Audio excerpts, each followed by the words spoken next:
አፍሪካ እንደ አንድ ልብ መምታት ጀምራለች። የተቀጣጠለው እሳት ነጮችን ሸብረክ አድርጓቸዋል። የዓለምን ቅርጽ በተለይ ደግሞ አህጉራችንን አፍሪካን ይቀይራታል የተባለው ክስተት ዓለምን እያነጋገረ ነው። በአፍሪካ ምድር በታሪክ ገጾች ላይ የተጻፉት ጀግኖች ብቻ ሳይሆኑ ዛሬም በህዝቦቿ ልብ ውስጥ የሚነድ ነበልባል አለ።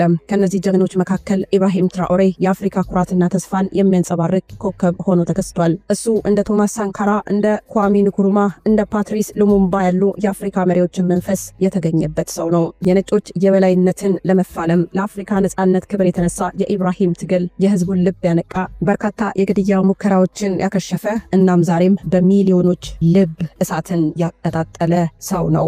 አፍሪካ ተቀጣጠለች፣ ነጮች በእጅጉ ፈርተዋል።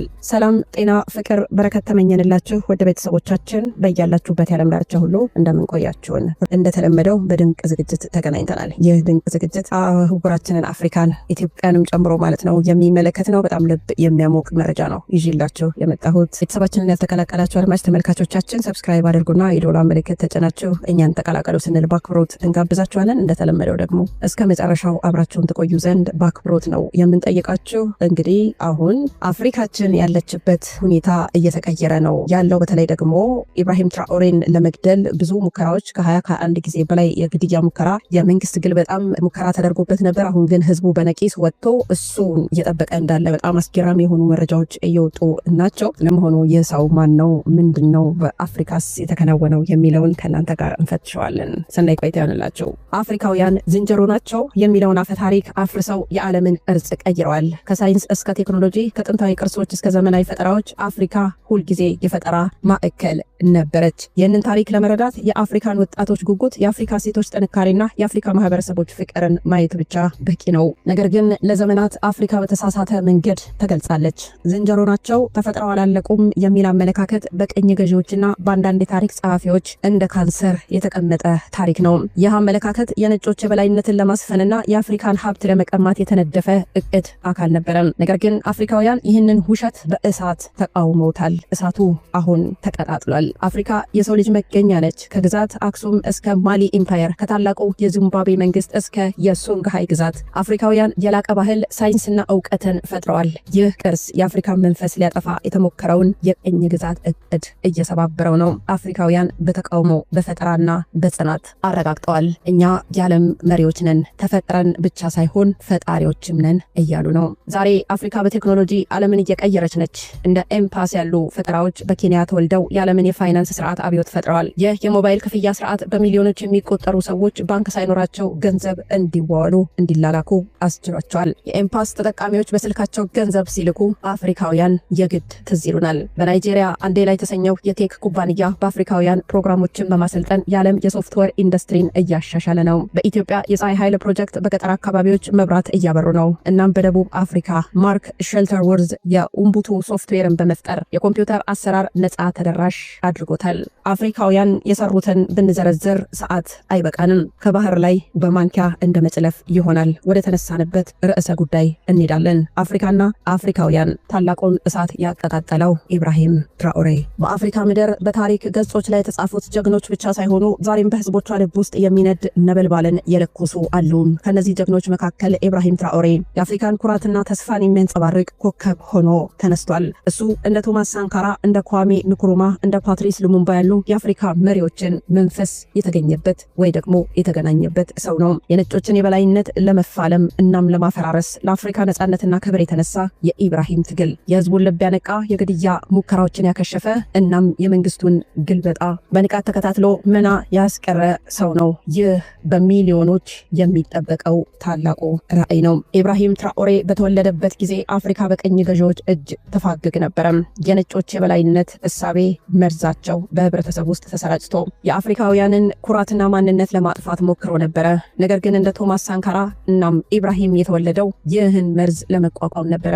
ሳንካራ በቡርኪና ፋሶ የተነሳው ለህዝብ ክብርና ለኢኮኖሚያዊ ነጻነት ከሆነ ኢብራሂም ደግሞ የአፍሪካን ህዝቦች አንድነትና ራስን መቻል ያለመ ራዕይ ነው። የሱ ቃል እንደ ነበልባል በህዝቡ መካከል ተሰራጭቶ የተጨቆኑትን አንቅቷል፣ የተሰባበሩትን አጠንክሯል። ኢብራሂም ትራኦሬ የተነሳው በቀላሉ አልነበረም። እንደ ፓትሪስ ሉሙምባ የሱ መንገድ ባደጋና በግድያ ሙከራዎች ተሞልቶ ነበረ። የቀኝ ገዢዎች ውርስ የሆኑት የነጮችን የበላይነት ተሟጋች የኢብራሂምን ድምጽ ለመቀነስ በርካታ ሴራዎችን አቅደዋል። ተክለውበታል። በምሽት ጨለማ ውስጥ ተኳሽ ጠመንጃዎችን አነጣጥረውበታል። የተንኮል ወጥመዶችን አሲረዋል። ቢሆንም ኢብራሂም እንደ ንኩሩማህ የነበረው የማይበገር መንፈስ ነው። እንደ ንኩሩማህ በጋና የፓን አፍሪካኒዝምን መልእክት ያሰራጨ፣ ኢብራሂምም የአፍሪካን ህዝቦች ለመቀነስ የተሰራውን ሰንሰለት ለመስበር የተነሳ ጥቁሩ አንበሳ ነው። የሱ ትግል ትራጀዲ ነበር። በእያንዳንዱ እርምጃው የህዝቡን ተስፋ ይዞ ይጓዝ ነበር። ነገር ግን በተመሳሳይ ጊዜ የሞት ጥላ ይከተለው ነበር። እንደ ሉሙምባ የኢብራሂም ህይወት በአንድ በኩል የህዝቡ ተስፋ ያነቃቃል፣ በሌላ በኩል ደግሞ የተንኮልና የግድያ ሴራዎች መለኮት ይከተሉታል። ይህ ሁሉ ሲሆን ህዝቡ በተስፋና በፍርሃት የተቀላቀለ ስሜት ይጠብቀው ነበር። የኢብራሂም ትራኦሬ መልእክት በአፍሪካ ህዝቦች መካከል እንደ ንፋስ ተሰራጭቶ ነበር። ከተራራው ጫፍ እስከ ሸለቆ ዳር፣ ከመንገዶች እስከ ከተሞች ህዝቡ የሱን ስም በተስፋ ይናገር ነበር። እሱ ለነሱ ተስፋ ብቻ ሳይሆን የራሳቸውን ኃይል እንዲገነቡ ያደረጋቸው መሪ ነበር። የሱ ቃል አፍሪካን ለአፍሪካውያን የሚል በህዝቡ ልብ ውስጥ ተቀርጾ የተጨቆኑት አንገታቸውን እንዲያነሱ፣ የተገፉት ደግሞ እንዲታገሉ እያነሳሳ ነው። ህዝቡ ኢብራሂምን በተስፋ ይጠብቀዋል። በእያንዳንዱ ንግግሩ፣ በእያንዳንዱ ተግባሩ ከአፍሪካ ቀኝ ገዢዎች እስራት እንደምትነቁ ተስፋ ይሰጣቸዋል። ነገር ግን ይህ ተስፋ ደግሞ በአንዳንዶች ከፍተኛ ፍርሃትን ቀስቅሶ ነበረ። የግድያ ሙከራዎች በየጊዜው ሲነገሩ ህዝቡ በፍርሃት ይንቀጠቀጥ ነበረ። ልጃችንን ሊነጥቁን ነው የሚሉ ድምጾች በርክተዋል። እሱን ለመጠበቅ በምሽት ተግተው የሚጸልዩ፣ በቀን ደግሞ የሱን መልእክት በመዘመር በዝማሬ ያሰራጩ ነበረም። በርካቶች አሁን ላይ በነቂስ ከቤታቸው ወጥተው እንቅስቃሴውን እየተከታተሉ ይጠብቁታል። ገሚሱ ደግሞ ስለሱ ያለቅሳል፣ ስለሱ ይጸልያል። ኢብራሂም ትራኦሬ የአፍሪካን መነቃቃት እንደ ነበልባል አንድ አድርጎታል። በአንድ ልብም አፍሪካ እንድትመታ እየጣረ ነው። እንደ ሳንካራ የነበረው ራዕይ፣ እንደ ንኩሩማህ የነበረው ተስፋ፣ እንደ ሉሙምባ የነበረው ድፍረት በኢብራሂም ውስጥ ተጣምሮ ብቅ ብሏል። እሱ አፍሪካን ከኢኮኖሚያዊ፣ ከፖለቲካዊ፣ ከባህላዊ ተጽዕኖች ነፃ ለማውጣት ተነሳ። የእሱ ቃል የአፍሪካውያንን ልብ አንድ አድርጎ ከዘመናት በፊት በቀኝ ገዢዎች የተበታተነውን አንድነት መልሶ መገንባት ነው። ዛሬ ኢብራሂም ትራኦሬ በህዝቡ ልብ ውስጥ ትልቅ ቦታ አለው። የእሱ ትግል፣ የእሱ መስዋዕትነት፣ የእሱ ራዕይ አፍሪካን ከጨለማ ወደ ብርሃን የሚመራ መብራት ሆኗል። ህዝቡ አሁንም ይጠብቀዋል፣ አሁንም ይታገላል፣ አሁንም ይመኛል። ኢብራሂም ትራኦሬ እንደ አፍሪካ ፀሐይ በሰማይ ላይ ያበራል። እናም የሱ ብርሃን በሚሊዮኖች ልብ ውስጥ ይንጸባረቃል። ከአውሮፓ ታላላቅ ኢንዱስትሪዎች እስከ አረቡ ዓለም ገበያዎች የእጅ መንሻ ንግድም እንደ መርዝ ተሰራጭቶ ነበረ። ግድያዎች፣ ሴራዎች፣ የመንግስት ግልበጣ ሙከራዎች ተደርገዋል።